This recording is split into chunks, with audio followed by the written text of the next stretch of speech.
Sorotan utama, dugaan penyimpangan serius dan berpotensi korupsi dalam 2 mega proyek strategis di Bali.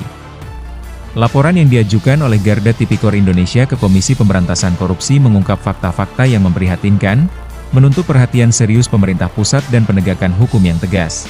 Laporan pertama menyasar proyek Jalan Tol Gilimanuk-Mengwi di Badung. Garda Tipikor Indonesia menemukan kejanggalan mendasar. Proyek senilai triliunan rupiah ini tidak tercantum dalam dokumen perencanaan resmi daerah, seperti Rencana Tata Ruang Wilayah dan Rencana Pembangunan Jangka Menengah Daerah Bali 2018 hingga 2023.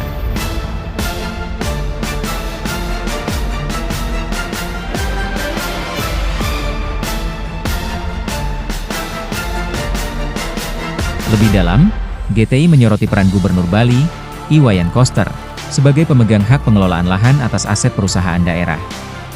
Titik kritisnya terjadi saat Perusda berubah bentuk menjadi Perumda Kerta Bali Saguna. Perubahan ini diduga menjadi pintu bagi transaksi aset negara yang bermasalah. Pada tahun 2022, Perumda KBS diduga menjual lahan negara seluas 70 hektar dengan nilai 104,15 miliar rupiah.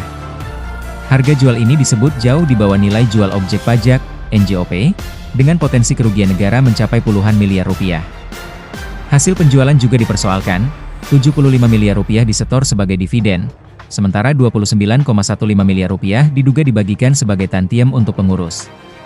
Praktik ini dinilai salah karena uang penjualan aset bukan laba operasional. Sorotan kedua tertuju pada rencana pembangunan gelanggang olahraga, GOR, di Desa Bakbakan, Gianyar. GTI Kabupaten Gianyar secara resmi mengajukan keberatan keras kepada Menteri ATR, BPN. Proyek ini akan mengorbankan lahan pertanian produktif seluas hampir 192.000 meter persegi, yang menjadi sumber penghidupan utama warga. Yang lebih memprihatinkan, pembangunan GOR baru ini dinilai tidak mendesak. Gianyar telah memiliki GOR Kebo Iwa yang layak pakai, namun justru dibongkar untuk dijadikan pusat pemerintahan baru. Sementara itu, gedung-gedung pemerintahan lama masih dalam kondisi baik. Rencana ini juga bertabrakan dengan sejumlah regulasi, termasuk Undang-Undang tentang Perlindungan Lahan Pertanian Pangan Berkelanjutan dan Instruksi Gubernur Bali Nomor 5 Tahun 2025 yang melarang alih fungsi lahan produktif. GTI juga menduga adanya ketidakadilan dalam ganti rugi, ketidaktransparan kebijakan perubahan zonasi, serta potensi penyimpangan anggaran. Menariknya, disebutkan bahwa sebagian anggota DPRD Gianyar pun sebenarnya tidak menyetujui proyek ini.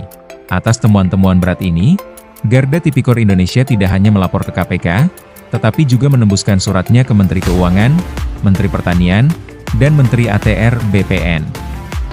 Tujuannya jelas, meminta intervensi dan pengawasan ketat pemerintah pusat. Mereka mendesak agar proyek GOR Bakbakan ditinjau ulang secara komprehensif. Jika tetap dilanjutkan, harus ada tim pengawasan independen untuk mencegah korupsi, kolusi, dan nepotisme.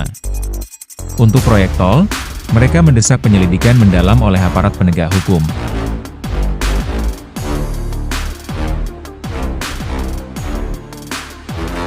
Dua proyek, satu pola yang merisaukan, indikasi pengabaian perencanaan, potensi penyalahgunaan aset negara, ancaman terhadap ketahanan pangan, dan inefisiensi anggaran daerah.